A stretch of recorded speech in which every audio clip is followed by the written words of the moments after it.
जय माता जी। नमस्कार सर, शुभ नाम सर? संजीव शर्मा, देवामाई मंदिर धार्मिक ट्रस्ट से। ठीक है सर। 24 जनवरी से लेकर 28 जनवरी 2023 में देवामाई मंदिर में मूर्ति स्थापना महोत्सव का आयोजन किया गया, जिसमें सर्वप्रथम पार्थेश्वर महादेव की स्थापना हुई। साथ में नंदी जी भी पधारे हैं और इनका ये जो अलौकिक श्रृंगार आप देख रहे हैं, इस अलौकिक श्रृंगार को करने से खास रतलाम से पधारे चर्चित चौहान जी एवं हमारे भाई, छोटे भाई पवन तिवारी जी, इन्होंने मिलकर भोले बाबा का ये देखो अद्भुत श्रृंगार किया है और इसके अंदर पार्थेश्वर शिवलिंग है। ठीक है, आइए मैं आपको बाकी की मूर्तियों का और भी मूर्तियाँ स्थापित हुई हैं। राधा कृष्ण जी, गणेश जी, राम दरबार, मैं आपको सभी मूर्तियों के दर्शन कराता हूँ। जी सर। ये आप आ गए हमारे लड्डू गोपाल जी, देखिए जी, अद्भुत सुंदर दर्शन। ये राधा कृष्ण जी खास जयपुर से। ठीक है जी। हमारे भाई अजय बग्गा जी जो दिल्ली रहते हैं, ये मूर्ति स्थापना उनके शुभ हाथों से हुई है। ठीक है जी। उनको बहुत बहुत बधाई, बहुत बहुत शुभकामनाएं। इस साथ वाले मंदिर में गणेश जी की मूर्ति की स्थापना हुई है। इनकी सेवा अजय बग्गा जी के भाई श्री नरेंद्र विरमानी जी ने की है एवं सारा श्रृंगार भी उन्हीं के द्वारा भेजा गया है। और इसके और भी मूर्तियों की स्थापना हुई है। और भी मूर्ति है। इनके साथ ही श्री राम दरबार जी का आगमन हुआ है महारानी के दरबार में। आपको मैं बताऊं कि वैष्णो देवी में माँ राम जी का ही इंतजार कर रही हैं। त्रेता युग में जब रामा अवतार हुए थे तो माँ ने राम जी को पाने की इच्छा प्रकट की थी। तो राम जी ने कहा था कि कलयुग में हमारा मिलन संभव होगा, और आज ये अद्भुत संयोग देखो, सामने देवा रानी जी का मुख्य द्वार है और उनके सामने श्री राम दरबार राम जी पधार चुके हैं। अब आपको माँ देवा रानी जी, जिनका एक प्रांगण है, महामाई 550 साल पुराना ये मंदिर है। श्रीधर जी के वंश में ही माँ ने वरदान दिया था कि मैं आपके कुल में दोबारा आऊंगी। तो श्रीधर जी के चौथी पीढ़ी में बाबा शामीदास जी को माँ ने दर्शन दिए थे। आइए अब मैं आपको देवा महारानी जी का दर्शन कराऊंगा।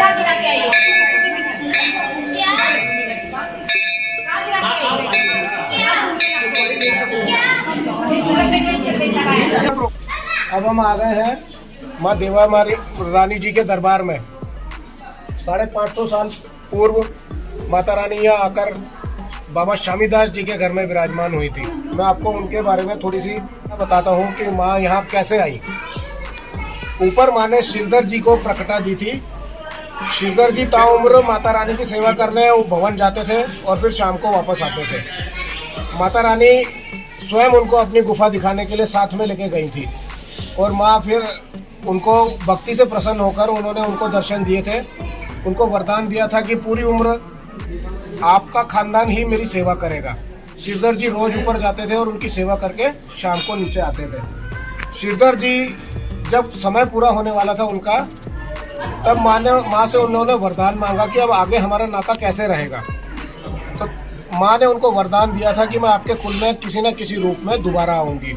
जब श्रीधर जी की चौथी पीढ़ी हुई, उसमें वो 4 भाई हुए। जो सबसे छोटे भाई थे उनका नाम था बाबा शामीदास जी। शादी के कुछ समय तक संतान सुख से वंचित रहने के कारण वह अपना पैतृक निवास, जो कि हंसाली गांव कटरा में पड़ता है, उसको छोड़कर जंगल भटककर इस स्थान पे आ गए जहाँ पे आज देवामाई विराजमान है।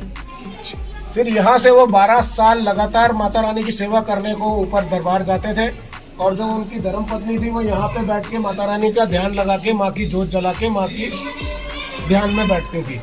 इसी समय 12 साल समय व्यतीत होने के बाद 9 महीने माता रानी ने उनकी और कठिन परीक्षाएं ली। 12 साल 9 महीने के बाद माँ उनकी जब परीक्षा पूर्ण हो गई, इसी स्थान से माँ चैत्र नवरात्र की सप्तमी को पूरे अस्त्र शस्त्र लेकर अपने साक्षात स्वरूप में माँ ने दर्शन दिए। सप्तमी, मैं पुनः कहना चाहूँगा, सप्तमी। हर जगह अष्टमी या नवमी मनाई जाती है। माँ देवामाई जी सप्तमी पे जो प्राकट्य हुआ था उनका, चैत्र नवरात्र सप्तमी के दिन, इसीलिए यहाँ पे नवरात्र में सप्तमी मनाई जाती है। भंडारा के आयोजन होता है, हवन पूजन, जो भी मतलब कि नवरात्र का पूजन होता है यहाँ पे सप्तमी के दिन होता है।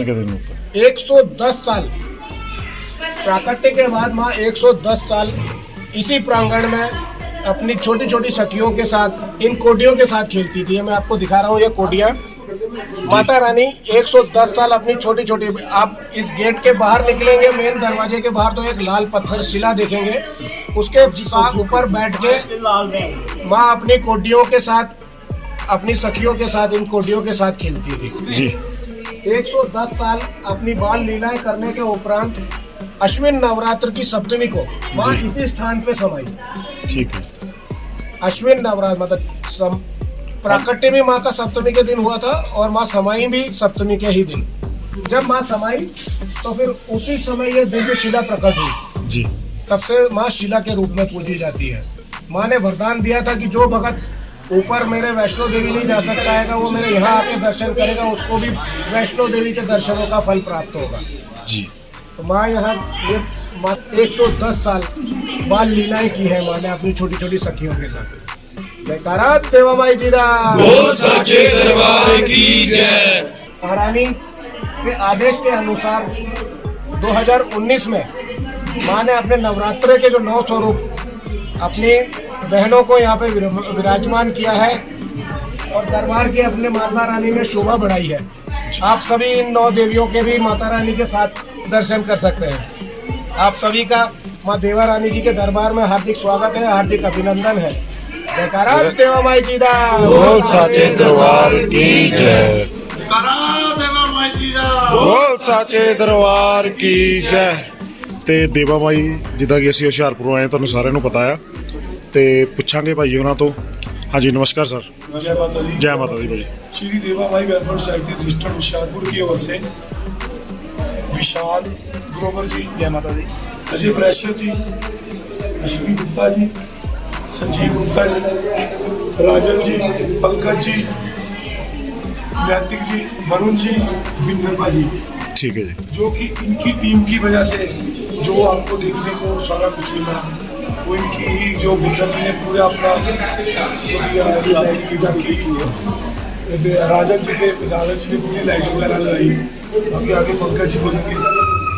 सर हमें 8 से 10 साल हो गए हैं यहाँ पे हर साल यात्रा आप जो यात्रा आती है और जो हमने जो देवा माई रजिस्टर्ड जो शाहपुर अपने वेलफेयर सोसाइटी है वो इसी साल रजिस्टर करवाई है। पहले हम ऐसे ही आते थे, ठीक है। तो इसके बाद हमारे साथ जो भी सारे मेंबर हैं हम तो महामाई का गुणगान करते हैं। यहाँ पे आके जो माता का भंडारा लगता है यहाँ पे, और उसके बाद माता रानी का गुणगान होता है और जो हमारे साथ संगत आती है वो वैष्णो देवी पहले दर्शन करती है। दर्शन करने के बाद जैसे मामा जी ने बताया, मामा जी ने जो हमारे मामा जी हैं संजीव शर्मा जी और पुजारी जी हमारे, ये माता रानी का दूसरा दर्शन है।